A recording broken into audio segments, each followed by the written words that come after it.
তোমরা যে ভিডিওটা দেখতে চলেছো সেটা অন্য সব ভিডিওর থেকে আলাদা। হাঁটা এমন একটা জিনিস যাকে আমরা প্রতিদিন খুব সহজভাবে নিই, কিন্তু সারা বিশ্বের লক্ষ লক্ষ বিকলাঙ্গ এই সুযোগটা প্রতিদিন পায় না। কিন্তু এই ভিডিওতে 2000 জনের জীবন পরিবর্তন হতে চলেছে। 2020 সালে একটা দুর্ঘটনা ঘটেছিল, তাতে আমার দুটো গোড়ালি ভেঙে যায়। যখন ও প্রথম অসুস্থ হয়, ও যে বাঁচবে সেটা আমরা ভাবতেই পারিনি। আমি 17 বছর বয়সে একটা কার অ্যাক্সিডেন্ট করেছিলাম, তাতে আমার পা হারাই। আর আমরা এটা শুরু করলাম স্টেফিনিকে সাহায্য করে। হ্যালো, কেমন আছো তুমি? আমি বেশ ভালো আছি। আপনার সাথে দেখা করে খুব ভালো লাগলো। আমার খুব নার্ভাস লাগছে। কতদিন হয়ে গেল তুমি নিজে নিজে হাঁটতে পারোনি? আমি নিজের চেষ্টায় হাঁটতে পারি না সেই 2009 সাল থেকে। তার মানে প্রায় 15 বছর হয়ে গেল তুমি নিজে নিজে হাঁটতে পারোনি। হ্যাঁ। ওয়াও, ঠিক আছে, দেখি আমরা কিছু পরিবর্তন আনতে পারি কিনা। এই দেখো, এটা হলো তোমার নতুন পা। এই নাও ধরো। Thank you. এটা তোমার কেমন লাগলো? আমার খুব পছন্দ তুমি হয়েছে। এটা ট্রাই করে দেখো। হ্যাঁ, একদম। ঠিক আছে, এই তো প্রায় হয়ে এসেছে। ওকে, কেমন লাগছে তোমার? এটা দারুণ। ঠিক আছে, এবার তুমি উঠে দাঁড়াও। ওয়াও, 15 বছরের মধ্যে প্রথমবারের জন্য স্টেফিনি নিজে নিজে হাঁটতে ও, পারলো। এটা অসাধারণ। এই যে আমার বাবা।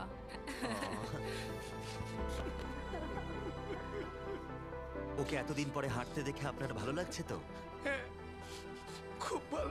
আমি খুব খুশি যে ও যেটা করতে চায় ও সেটাই করতে পারবে। ওকে আর বন্দি হয়ে থাকতে হবে না। তোমরা সোজাসুজি এখন একে অপরকে দেখতে পারবে। আমরা নাচতে পারি। আর ওরা ঠিক এটাই করলো। স্টেফিনি এবং তার পরিবারকে সাহায্য করতে পেরে খুবই ভালো লাগছে। তাই আমরা একই জিনিস কলিনের সাথেও করলাম। তাহলে প্রায় 7 মাস হয়ে গেল তুমি হাঁটতে পারছো না। আমি তৈরি। তাহলে দেখা যাক। আমাকে জীবন আর একটা দারুণ সুযোগ দিল। তারপরে আমরা সাহায্য করলাম ডেভিড, অ্যাড্রিয়ান, লিন্ডা আর খারিদকে। কিন্তু সত্যি কথা বলতে আমরা এগুলো করতেই পারতাম না কিছু অসাধারণ মানুষের সাহায্য ছাড়া।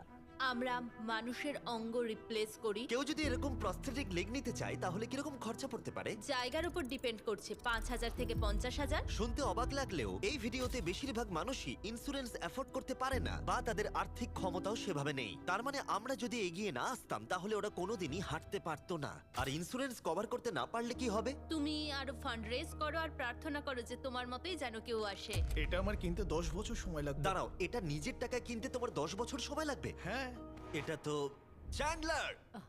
এটা শুনে আমার খুবই খারাপ লাগলো, তাই আমরা তোমাকে $10,000 দিতে চাই। না, এটা আমার জীবনের সেরা মুহূর্ত। আমি কোনো দিন ভুলবো না। আমরা পাশে আছি। তুমি এখানে এসেছিলে একটা পা নিয়ে আর বাড়ি যাচ্ছ দুটো পা আর $10,000 নিয়ে। আমার জীবনের সেরা দিন। ও ভাই, এটা তো দারুণ লাগছে। এটা একদম আসলের মতো লাগছে, যেন ও। শরীরের অংশ। তুমি আবার হাঁটতে পারবে, এর জন্য কোনো টাকা খরচও হলো না। এটা আমার জীবন চেঞ্জ করে দিল। তোমার কাছে আমি ঋণী হয়ে থাকবো। আর এটা করতে গিয়ে আমরা শিখলাম যে হাঁটার ক্ষমতা হারিয়ে ফেলার অর্থ হলো জীবনের সবচেয়ে মৌলিক কাজগুলো করার ক্ষমতা হারিয়ে ফেলা। আর এটা গ্রেগ খুব ভালো করেই জানে। এখন আমার কাছে কোনো কাজ করা খুবই কঠিন। আগে আমি আমার পরিবারের সাথে সারাদিন টেনিস খেলতাম, এখন আমি একটু দাঁড়িয়ে রান্না করতে পারলে খুব খুশি হব। ঠিক আছে, দেখা যাক তোমার নতুন পা কেমন ফিট হয়। ঠিক আছে, ও এবারে উঠে দাঁড়াচ্ছে। আমি উঠে ওনাকে দাঁড়িয়ে খুবই ভালো লাগছে। দারুণ! দারুণ। ওহো, তোমার কেমন লাগছে? সত্যি কথা বলতে তুমি আমার হাসি ফিরিয়ে এনেছো। একজন বিকলাঙ্গ মানুষের পক্ষে দৈনন্দিন কাজকর্ম করা পাহাড় প্রমাণ কঠিন হয়ে দাঁড়ায়। কিন্তু ট্রাভিসের জীবনে একটা স্পেশাল অকেশন আসছে যেখানে ওর বসে থাকলে কোনো মতেই চলবে না। আমার মেয়ে 3-4 বছর বয়স থেকেই তার বিয়ের পরিকল্পনা করে রেখেছে। আমি সব সময় এটাই স্বপ্ন দেখতাম, আমার বাবা আমার সাথে আইলে হাঁটবে। কিছু না মনে করলে তোমার সম্পর্কে কিছু বলবে? হ্যাঁ, আমি বোর হলে সপ্তাহে 6 থেকে 7 দিন দৌড়াতাম। আর আমার অ্যাক্সিডেন্ট হয় 17 বছর বয়সে। আর আমার অস্টিওমাইলাইটিস হয় এবং আমার দুটো পা হারায়। কতদিন হয়ে গেল তুমি নর্মাল ভাবে হাঁটতে পারোনি? আমি এখন ভুলেই গেছি নর্মাল হাঁটা কাকে বলে। তোমরা কি ওকে এখন হাঁটতে দেখার জন্য এক্সাইটেড? সেটাই খুবই স্বাভাবিক। excited। এটা হলো তোমার ডান পা, ধরো, আর এটা হলো বাঁ পা। এটা দারুণ। তুমি পারবে। প্রথম স্টেপ। এবার তুমি এগো। ওয়াও, এ তো দেখছি যাদের এক পা আছে তাদের থেকেও বেশি ভালো হাঁটছে। তোমার কাছে এটা খুবই সহজ লাগছে। আমি এবার দৌড়তেও পারবো। তোমাদের ওকে হাঁটতে দেখে কেমন লাগছে? দারুণ লাগছে। খুব ভালো লাগছে। না ধরেই দারুণ। না ধরেই হাঁটছে। এবার তাহলে তুমি মেয়ের সঙ্গে আইলে হাঁটতে পারবে? হ্যাঁ, Wow! আইলে হাঁটবো, মেয়ের সাথে নাচবো, আমি জানি এই বিয়েটা তোমাদের জন্য খুবই গুরুত্বপূর্ণ, আর সেই জন্য আমি ওর উডবি হাজবেন্ডকে জিজ্ঞাসা করেছিলাম যে বিয়ের জন্য কত খরচ হবে। আর এই হুইল চেয়ারে সেই পরিমাণ অর্থ আছে যা তোমার বিয়ের পুরো খরচ মিটিয়ে দেবে। আর তোমার সাথে তোমার বাবা আইলেও হাঁটবে। Thank you. থ্যাংক ইউ কাকু না বলার জন্য। Thank you. আমরা আপনার কাছে কৃতজ্ঞ থাকবো। Thank you so much. একটা প্রশ্ন করব, বলছি আমরা কি নিমন্ত্রণ? হ্যাঁ, তোমরা কিন্তু ফেস্টিভ্যাল নিয়ে এসো। বেশ তাই হবে। ও কিন্তু মজা করছিল না। এই ভিডিওর শেষে আমরা সত্যি ট্রাভিসের মেহের বিয়েতে গিয়েছিলাম, আর যখন আমরা এই ভিডিওতে সমস্ত প্রস্থেটিক্স এর খরচ বহন করছিলাম তখন আরো কিছু জানতে পারলাম। যেখানে $5,000 থেকে $50,000 অনেকের কাছেই মূল্য হিসেবে অনেকটাই বেশি, তখন কিছু দেশের মানুষের কাছে এর বোঝা আরো বেশি। সেই জন্য আমরা চলে এলাম গুয়াতামালাতে ডেভিডের সাথে দেখা করতে, যে শুরু করেছে রেঞ্জ অফ মোশন প্রজেক্ট, পিছিয়ে পড়া মানুষদের জন্য প্রস্থেটিক্স এর ব্যবস্থা করতে। এখানে যে প্রস্তরিক গুলো সাপ্লাই হয় সেগুলো আগেকার টেকনোলজি, এখনকার টেকনোলজি নয়। কিন্তু এগুলো এত দামি কেন হয়? এখনকার টেকনোলজি গুলোর দামই অত্যাধিক বেশি। আর ডেভিড একটা সহজ উপায় বের করেছে যাতে কোয়ালিটি এক রেখেও এগুলোর দাম অনেকটাই কমানো যায়। এখানে যা কিছুই দেখতে পাচ্ছ তার সবটাই রিসাইকেল প্রসেসের মাধ্যমে করা হয়েছে। তার মানে এই রুমে যা যা রাখা আছে সেগুলো অন্য প্রস্থেটিক থেকে রিসাইকেল করা। আর বেশিরভাগটাই কিন্তু ফাংশন। তোমাদের কাছে প্রস্থেটিক থাকলে আর ডোনেট করতে চাইলে একে ডোনেট করো অন্যদের সাহায্য করার জন্য এই ওয়েবসাইটে গিয়ে। সেই জন্য এটাকে কম দামে বানাতে পারছে গোটা পৃথিবী জুড়ে যাতে গরিব মানুষদের সাহায্য হয়। আর সেই জন্য আমরা গুয়েতামালাতে আরো অনেক বেশি মানুষের জীবন পরিবর্তন করতে সাহায্য করতে পারবো। মোটরসাইকেল রাইডিং এর মতো অ্যাডভেঞ্চারাস জিনিস থেকে শুরু করে তুমি তো খুব সহজেই করে ফেললে, ফুটবল খেলা, এমনকি জীবনের ছোট আনন্দগুলো ভাগ করে নেওয়া। তোমাদের দুজনকে মিষ্টি লাগছে? আমি সবার প্রথমে আমার পরিবারের সাথে হাঁটতে চাই। তোমরা আমার জীবন সম্পূর্ণ পরিবর্তন করে তুমি দিয়েছো। মায়ের থেকে লম্বা হয়ে গেছো। নিজের পরিবারকে হাত করা। তোমরা সবাই কেমন আছো? সবাই একসাথে প্রথম স্টেপ ফেলো। এমনকি বাচ্চাদের স্বনির্ভর হতে দেখা। জীবনের যে কোনো পর্যায়ে একটা অঙ্গ অনেক কিছু বদলে দিতে পারে। আর এইভাবেই দিনের শেষে আমরা অনেককেই সাহায্য করলাম, কিন্তু আমাদের অভিযান সবে শুরু হয়েছিল। তুমি বলতে চাইছো অনেক মানুষই এই সুযোগটুকু নিয়েও পায় না? আসলে এটা একটা খুবই রুক্ষ পার্বত্য জায়গা। এখানে প্রচুর নদী আছে, চারিদিকটা জঙ্গলে ঘেরা, তাই চলাফেরা করার জন্য এই জায়গাটা খুবই কঠিন, যেটা রুগীদের পরোক্ষভাবে বাড়িতে বন্দি করে রাখে। এই জন্য ডেভিড মাঝে মাঝেই তার ক্লিনিক থেকে বেরিয়ে পড়ে আর পেশেন্টদের তাদের বাড়িতে গিয়ে দেখা করে, যেখানে বেশ কিছু প্রতিকূলতাও আছে। তোমার ট্রাক কোথায়? আমি তো ভাবলাম তোমাদের গাড়ি করে যাব। না না, আমাদের কোনো গাড়ি নেই। তাহলে ওই প্রত্যন্ত জায়গাগুলোতে যাওয়ার জন্য তোমার কাছে কোনো গাড়ি নেই? না। রম্পের বেশিরভাগ টাকাই তাদের স্টাফ এবং প্রস্থেটিক তৈরি করতে চলে যায়, তাই পেশেন্টের কাছে পৌঁছানোর জন্য গাড়ি কেনার টাকা তাদের কাছে থাকে না। কিন্তু এটা এখনো অবধি, আমি মিথ্যে বলছি না, এটা তোমার গাড়ি। যদি না হয় তাহলে সাইডে রম্প লেখা আছে কেন? আমরা স্টাফদের বলে দিয়েছিলাম কেউ যেন ওকে না বলে। এই ব্র্যান্ড নিউ $65,000 গাড়িটা প্রত্যন্ত জায়গায় যাওয়ার জন্য একেবারে উপযুক্ত। থ্যাংক ইউ ভাই। কংগ্রাচুলেশনস। চলো যাওয়া যাক আর কিছু পা বিতরণ করা যাক। চলো যাওয়া যাক। আমরা গুয়েতামালা সিটির ভিড় থেকে অনেকটাই দূরে গেছিলাম, আর তখন আমি বুঝলাম ডেভিড এই জায়গাগুলোর কথা মজা করে বলেনি। এই জায়গাগুলো সত্যি দুর্গম। আমরা একটা বাড়িতে গিয়েছিলাম যেটা অবস্থিত ছিল একটা জঙ্গলের মাঝে, এমনকি একটা ভলক্যানোর পাশে। এবার আমি বুঝলাম এই গাড়িটার দাম এত কেন বেশি। ও মাই গড! আমি তো এই রাস্তায় নরমাল গাড়ি চালানোর কথা ভাবতে পারছি না। ফাইনালি আমরা পৌঁছে গেলাম, আর ভলকানো পেরিয়ে আমরা কেভিনের সাথে দেখা করলাম। হ্যালো, যার বাদিকটা পুড়ে গেছিল, আর 24 বছর আগে ও একটা অ্যাক্সিডেন্টে নিজের পা গুলো হারায়। তুমি একটা ভলকানোর পাশে থাকো, কিভাবে থাকো এখানে? এখানকার মাটি তো খুবই রুক্ষ। হ্যাঁ, এটা ঠিক বলেছো। এটা ওর জন্য খুবই কঠিন। একজনকে সবসময় দরকার যে ওর হুইল চেয়ারটা ঠেলে নিয়ে আর যাবে। এই হলো তোমার পা। ধন্যবাদ। তুমি প্রথম স্টেপ ফেলতে চলেছো।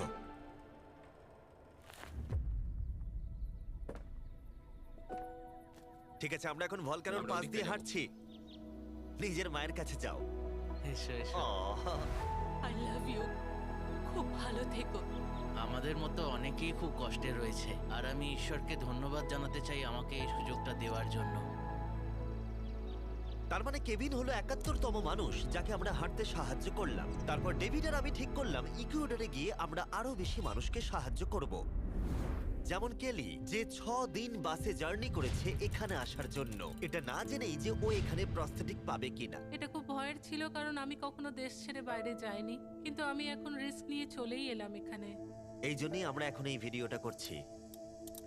ঠিক আছে, 2 বছর হয়ে গেল তুমি হেঁটেছিলে, একটা দারুণ মুহূর্ত। তুমি প্রথম স্টেপ ফেলো। আমি খুব খুশি। কেলি আবার হাঁটতে পেরে এতটাই খুশি ছিল যে ও আমাকে এটা বলল। আমি কি নাচতে পারি? একটু নাচবে নাকি? নাচতে চাই। তুমি কি আমার সঙ্গে নাচবে? তুমি আমাকে নাচতে বলছো? ও মাই গড, আমি ঠিকমতো পারি না। তোমরা হয়তো বিশ্বাস করবে না, ও 2 বছরের প্রথম হাঁটলো আর এখনো নাচ করছে। এ কি? এটা পুরো আসল পায়ের মতো। আর যদিও আমি একেবারেই নাচতে পারলাম না, কিন্তু এই পরিবারটাকে অতীতের কথা ভুলে গিয়ে এতটা খুশি হতে দেখে আমার ভীষণ ভালো লাগলো। অনেক অনেক ধন্যবাদ। আর ওদিকে এডুয়ার্ডো নিজের নতুন পা পেয়ে একটা দারুণ রিয়াকশন দিল। ও এটা কিস করলো, মন ছুঁয়ে গেল। ও কয়েক মাস হাঁটতে পারেনি, যেটা খুবই বাজে ব্যাপার, কারণ ওর বয়স মাত্র 5 বছর। একটা দারুণ মুহূর্ত। তুমি হাঁটার জন্য তৈরি তো? ওর মা বলছিল ওর একটা পা না থাকার জন্য ওকে টেনে টেনে আনতে হতো, আর ওর খুব খারাপ লাগতো একটা পা না থাকার জন্য। আর এখন ওকে এভাবে হাঁটতে দেখে দারুণ লাগছে। এই নাও ধরো, তুমি এটা পরে দেখো। মেয়েকে হাঁটতে দেখে কেমন লাগছে? খুব ভালো, সত্যি খুব ভালো লাগছে। একবার দেখো, এ 1 বছর ধরে হাঁটেনি। এটা সত্যিই আমার ফেভারিট ভিডিও। এটা দারুণ। হ্যালো, কেমন আছো? বিশ্বাসই হচ্ছে না। হ্যালো, কেমন আছো? হ্যাঁ খুব ভালো ফেডের আছি। সাথে দেখা করে তোমার ভালো লাগলো, কিন্তু যে জন্য আমরা এখানে এসেছি সেটা হলো তোমার নতুন প্রস্থেটিক পা। এটা তোমার আর অ্যাবসলিউটলি ফ্রি। অনেক অনেক ধন্যবাদ, আমি কৃতজ্ঞ তোমাদের কাছে। চলো চলো। কেমন লাগছে তোমার আবার হাঁটতে পেরে? আমার খুব ভালো লাগছে। আর ইকুয়েডরে এইভাবে 50 জন বিকলাঙ্গকে সাহায্য করার পরে ডেভিড আমাদেরকে তার ফেভারিট রিচুয়ালের কথা বলল। আমরা চাই ওরা চড়ে দেখাক ওই পাহাড়টাতে। আর আমরা এখন নতুন প্রস্থেটিক নিয়ে এই পাহাড়ে উঠবো। যদি ওরা এই পাহাড়ে উঠতে পারে তাহলে ওরা দৈনন্দিন জীবনেও সফল হবে। আর সবাই খুবই আগ্রহী ছিল। চলো শুরু করা যাক। ঠিক আছে। হুঁ, ওঠা বেশ কষ্টকর। এই মানুষগুলো এতদিন বাদে হাঁটতে শুরু করেই পাহাড়ে চড়তে পারলো, মানে এটা সত্যি অসাধারণ। তুমি সত্যি এদেরকে একটা চ্যালেঞ্জ দিয়েছো।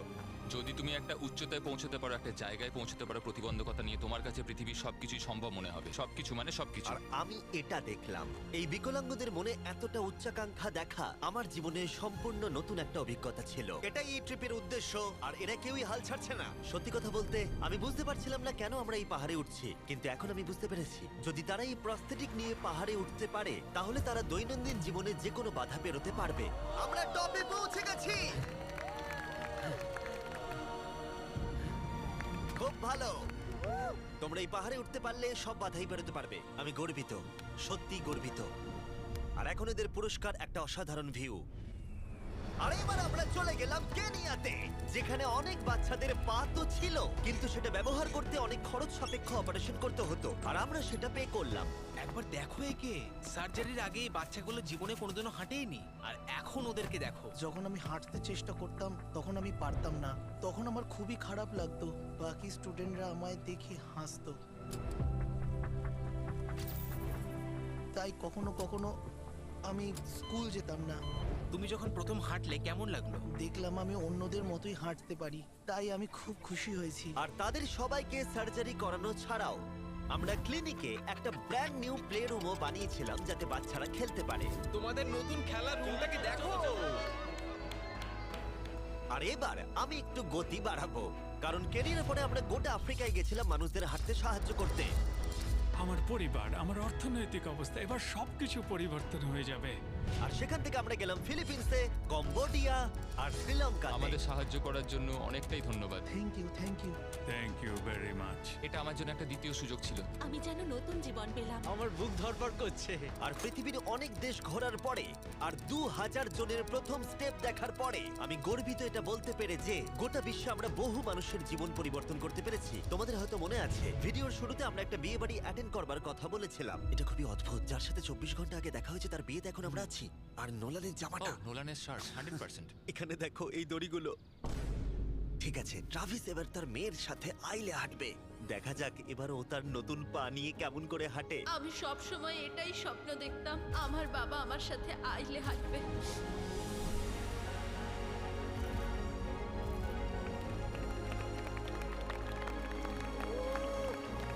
আমার কান্না পেয়ে যাচ্ছে। এটা অসাধারণ। আমি অনেক অনেক অভিনন্দন জানাই মিস্টার অ্যান্ড মিসেস অ্যান্ডারসনকে। ট্রাভিসকে তার মেয়ের সাথে আইলে হাঁটতে দেখে আমার মনে পড়ে গেল এই ভিডিওতে বহু মানুষ তার জীবন পরিবর্তন করে ফেলেছে। আমি আমার মেয়ের সঙ্গে আইলে হাঁটলাম, আমার খুব ভালো লেগেছে। অনেক ধন্যবাদ। হ্যালো গাইস, এই ভিডিওটা একটু অন্যভাবে আমি শেষ করছি। আমি এটা বলবো যে কিছু মানুষের ইন্স্যুরেন্স থাকা সত্ত্বেও তারা অস্বীকার করেছিল, কিছু মানুষের ইন্স্যুরেন্স ছিল কিন্তু অত কভারেজ ছিল না।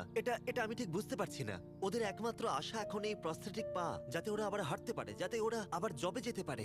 একজন ইউটিউবারকে এগিয়ে এসে সাহায্য করতে হবে, এটা সত্যিই ভাবা যায় না। আমি জানি না এর উত্তর কি, কিন্তু আমি বলবো আশা করি 100 মিলিয়ন লোক এটা দেখে অনুপ্রাণিত হবে, কারণ যখন আমি এই ভিডিওটা করছিলাম তখন অনেক কিছু ঠিক লাগেনি। তাই যাই হোক, দেখার জন্য ধন্যবাদ।